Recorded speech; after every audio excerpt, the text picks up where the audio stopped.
January 5th, 1944, Command Chronology, VMF 214, approximately 1830, Captain Rassman got shot while engaging a Japanese Zero, got shot off my left wing. Oh, you must be my replacement pilots. Welcome to the Solomon Islands, the rat, mosquito, swamp-infested island that's going to be your home for the duration of the war. My name is Gregory Boyington, but the boys on the Solomon call me Pappy or Gramps, because I was 30 years old when I took over the Black Sheep. Originally we called the squadron Boyington's Bastards, but POA officer said it would never make print in the newspaper, and that's why we stuck with the Black Sheep. So what brings you here to the Solomons? You are currently 3,400 miles away from Tokyo, Japan. For you pilots out there, other than my mechanics, that's about 3.5 full tanks of gas to get us to Tokyo. So we're getting closer every day. Squadron sits on 97 air-to-air kills. Out of those 97, 25 of them belong to me. But with those 97 kills came a 40% casualty rate. Look, gentlemen, things on the island are pretty rough. We don't know if we're staying there very long. We don't know if the Japanese are going to hit us again. We do multiple raid after raid after raid on our way to Tokyo. All right, so what got you here? I wasn't afraid of coming out of San Francisco. Let's go over Marine Corps history real quick. All right, June 1775, the Continental Army was founded. Continental Army, a bunch of colonists that didn't want to leave home. Didn't want to engage the enemy, they were just happy staying on land. October 1775, those dog bullet squids were formed. As we know, all those sailors, all they wanted to do was play around in the water. November 10th, 1775, great day in American history. 2 brigades of Marines were formed. Take the fight to the enemy, and that's why you're here. So, Washington might have got his crossing into Delaware, but it was you boys that were raiding forts down, British forts down in the Caribbean. That's your history. Battle of 1812. Raid so inspired the local populace of this brand new young country that a woman by the name of Lucy Brewer put on a man's Marine Corps uniform and snuck aboard a frigate so she could engage those little redcoat bastards. That's your history. That's where you come from. All right, Civil War breaks out. Those Union boys and those Confederate boys were too busy killing each other in places like Gettysburg when the Union Marines and the Confederate Marines took turns blowing up each other's ammo depots up and down the coast. Spanish-American War, Mexican War. As we know, Teddy Roosevelt and his Rough Riders, they got all the credit. But it was you boys that were at the halls of Montezuma. World War I breaks out. Then what happens? They send in the doughboys, right? They put the Marines on the sideline. Problem with those doughboys, same problems we got with these Army Air Corps guys, is they couldn't get themselves out of the trenches. So, a guy by the name of Gunnery Sergeant Daniel Daly, as he's screaming, "Come on, you sons of bitches! Do I live forever?" was fighting in a place called Bella Woods. And we ended that war. 1920s, Chester was chasing down the banditos in Nicaragua. It's all part of your history. I saw Chester up on Bloody Ridge there on Guadalcanal. It was a sad day when Pearl got hit. Sad day when Pearl got hit. I was in a place called China. In the early 30s, I joined the Marine Corps to be a naval aviator. Problem with the Marine Corps at the time is it made me a show pony. Spent my entire time as a pilot doing air shows, aerial acts. So I was out in Pensacola, Florida at the time. I got approached by a guy in a suit.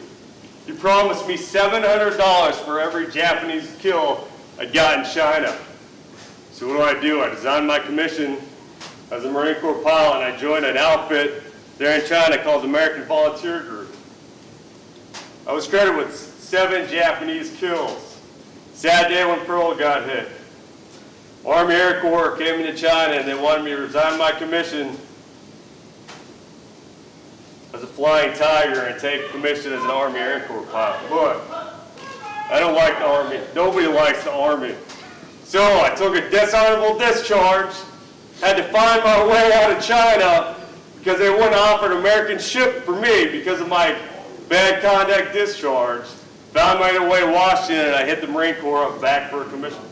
Pretty good. I went from lieutenant to major in 3 years because I was the only Marine Corps pilot at the time that had any type of combat experience. Beginning in 1943, I took over the Black Sheep. There were misfits. There were pilots that couldn't make it through flight schools. There were mechanics that couldn't wrench on aircraft. But I was so happy to be a commanding officer of a squad, I didn't give a shit who they gave me. And they gave me the worst little shithole in the world called Solomon Islands. And we turned this place around, and I became the most successful commanding officer in charge of the most successful flying squad in the entire Marine Corps. Lately, I've had these reporters crawling all over my islands, taking pictures of me in my Corsair, talking about me sitting at 25 kills, and that 26th kill is going to give me the record. I don't care about no record. The record doesn't bring back dead pilots. What it does do is if I 26 kills, if it convinces mom and pop back home sitting around the kettle to buy war bonds to help support this war effort, and it provides my boys the 4 Bs, which are booze, beans, bandits, bullets, and bandages, and we keep the war fight going all the way to Tokyo, then you take my picture any day of the week.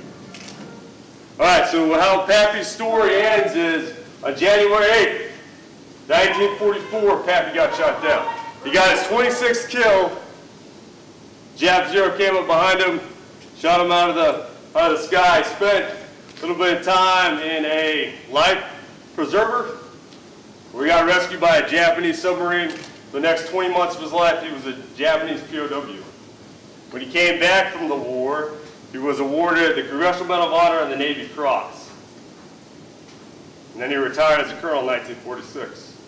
All right, Marine Corps history is this. This is why I fight. This is why I give so many PMEs about our history. Is in 1946, the President of the United States came down and said, now that we have atomic technology, now that we dropped those 2 atomic bombs on Japan with atomic technology, we don't need a Navy. If we don't need a Navy, then we don't need a Marine Corps.